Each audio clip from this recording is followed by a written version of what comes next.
नमस्कार दोस्तों। तो आज है योगा इंटरनेशनल डे और आज हम योगा के बारे में बात करेंगे, योगा के इतिहास के बारे में बात करेंगे कि योगा कहाँ से शुरू हुआ, क्या था इसका नींव, कहाँ से आया ये योगा, आसन, ध्यान लगाना। तो चलिए हम सुनते हैं।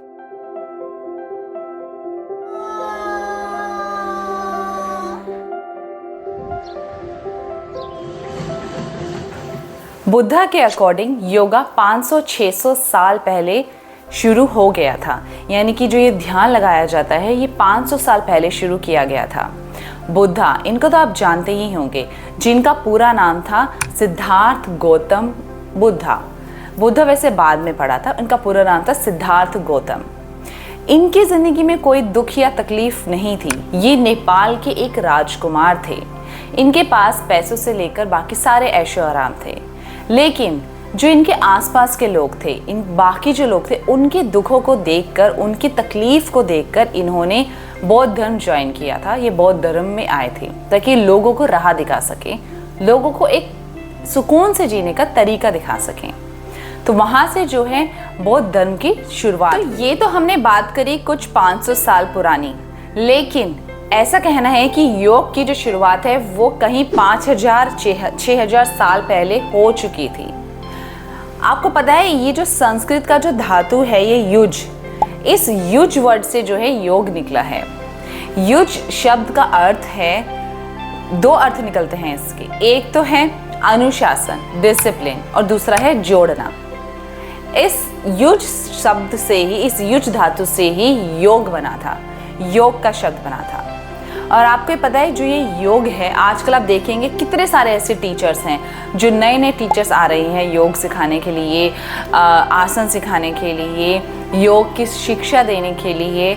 लेकिन आपको पता है इसकी शुरुआत 6000 पहले हो चुकी थी, और किसी और से नहीं, महादेव, इनको तो आप जानते ही हैं। महादेव ने ही योग की जो है वो शुरुआत करी थी। महादेव को आदि योगी भी कहा जाता है, और कहते हैं कि कई हजार साल पहले हिमालय के कांति तट पर महादेव ने जो उनके सबसे अच्छे और जो सबसे प्रमुख उनके सप्त ऋषि थे, उनको योग का ज्ञान दिया था, उनको योग की शिक्षा दी थी। और इन सप्त ऋषि ने पूरे देश में जाकर उन्होंने जो है योग फैलाया था। योग की नॉलेज जो है पूरे देश में जाकर उन्होंने फैलाई थी। और जो महादेव के जो सबसे प्रसिद्ध सप्तऋषि, बात करें महर्षि अगस्त्य की, महर्षि अगस्त्य, इनका तो नाम आपने सुना ही होगा। इन्होंने भारत में, स्पेशली भारत में इन्होंने योग की जो शिक्षा है वो दी थी, योग को फैलाया था, लोगों के दिलों में योग क्या है उसको जगाया था।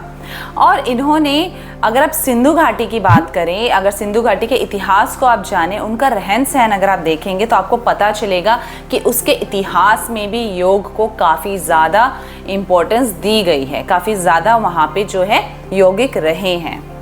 और अगर आप योग के इतिहास के बारे में और जानना चाहें और पक्का होना चाहें कि ये 6000-5000 साल पुराना ही है, तो आपने देखा होगा कितनी रामायण, कितनी महाभारत बनी है जो आपने टीवी में देखी है। आप जितने भी नई तरीके की रामायण आती है, महाभारत आती है, या कोई भी ऐसे धार्मिक सीरियल्स आते हैं, तो उसमें आप देखते होंगे जितने ये महर्षि और जितने भी ये होते हैं यौगिक, ये मोस्टली जो है ये योग पर ज़्यादा ध्यान देते हैं। चाहे बच्चे हो, चाहे बूढ़े हो, चाहे कोई भी हो, वो ध्यान लगाने पे ज़्यादा कंसंट्रेट करते हैं, ध्यानी बनते हैं, अपने अंदर की जो सेंसेस होते हैं ना, उनको जगाने की कोशिश करते हैं। उस समय जो होता था ना, अपने सेंसेस को कंट्रोल करना, केवल सिर्फ आसन ही नहीं करना जो हम आजकल करते हैं, जैसे कि दंड आसन, धनुरासन, जो हम सूर्य नमस्कार करते हैं, और भी कई तरीके के आसन होते हैं जो हम करते हैं। तो सिर्फ इसी को ही, सिर्फ आसन ही नहीं करना, अपनी सेंसेस को, अपने इंद्रियों को कंट्रोल करना, उस पर ज़्यादा कॉन्सेंट्रेट किया जाता था, क्योंकि उनका ये मानना था कि जो अपनी इंद्रियों पे कंट्रोल कर लेता है ना, वो दुनिया के कितने भी बड़े तकलीफ हो, कितनी भी बड़ी दुख हो, वहाँ से वो आसानी से बाहर निकल सकता है।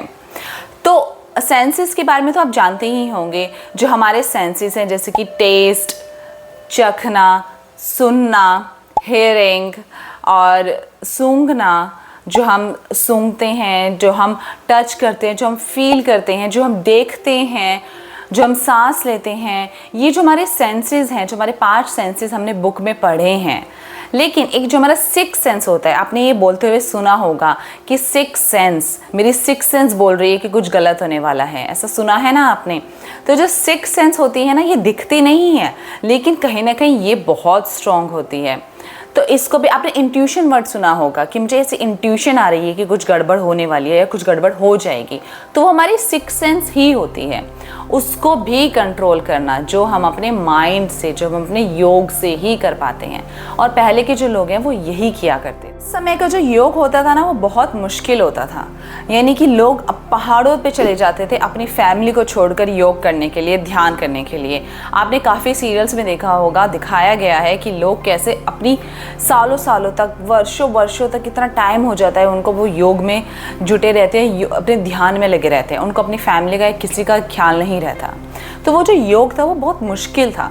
तो काफ़ी ऋषि मुनियों ने उस योग को सिंपल बनाने की कोशिश करी है कि एक साधारण तरीके से उसको कैसे किया जा सकता है। जो हम हैं, जो आम लोग हैं, जो हम ऋषि मुनि नहीं है, लेकिन हमें अपनी बॉडी को भी मेंटेन करना है, तो हम कैसे कर सकते हैं। तो इसमें काफ़ी ऋषि मुनियों ने रास्ते निकाले, लेकिन जो सबसे आगे रहे, जो सबसे अव्वल रहे, वो थे पतंजलि। पतंजलि को योग का फादर भी कहा जाता है। पतंजलि ने योग को एक फ्रेम में कन्वर्ट किया। ये जो सब चीज़ें थी जो हम करते हैं, आसन से लेकर, ध्यान से लेकर, किस तरीके का खाना खाना चाहिए, इसको एक फ्रेम में कन्वर्ट किया, जिसको अष्टांग कहते हैं। इसमें है यम, नियम, प्रत्याहार, प्राणायाम, आसन, ध्यान, धारणा, समाधि। ये था जो अष्टांग में आया, और जो पतंजलि ने ये चीज़ बनाई, जिसकी वजह से पतंजलि को फादर कहा जाता है योग का। हमने बात करी योग के इतिहास की, योग की शुरुआत की और योग की महत्ता की। लेकिन अगर मैं बात करूं, मैं अपने पर्सनल एक्सपीरियंस की अगर मैं बात करूं, तो जो योग है, जो आसन है, जो योग है, अगर आप अपनी ज़िंदगी में इसको उतारते हो, तो आप अपनी ज़िंदगी की इतनी सारी प्रॉब्लम्स को ख़त्म कर देते हो, जो आपको पता भी नहीं चलेगा किस तरीके से वो ख़त्म हो गई।